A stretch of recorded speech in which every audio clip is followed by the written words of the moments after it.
کمینوں اور بیوقوفوں کی دولت مندی اور اقتدار قیامت کی نشانی۔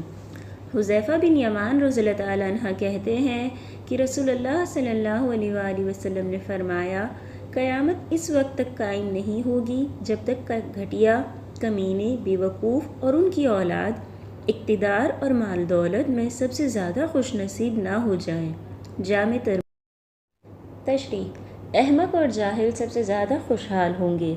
لقا بن لقا وہ گھٹیا شخص ہے جس کی بد اخلاقی کی وجہ سے کوئی بھی اس کی تعریف نہیں کرتا۔ عربوں کے نزدیک اس کے معنی ہے برا غلام۔ لقا کے لفظ کو حماقت اور جہالت کے معنی میں استعمال کیا جاتا ہے اور عربی زبان میں مرد کو لقا اور عورت کو لقا کہا جاتا ہے۔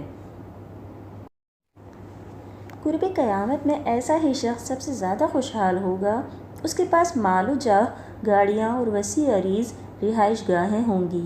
اس کے پاس دولت کی کثرت اس لیے ہوگی کہ وہ سب سے زیادہ احمق و جاہل ہوگا اور ہر جائز و ناجائز طریقے سے مال جمع کرے گا۔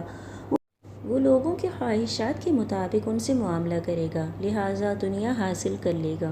صحیح بخاری۔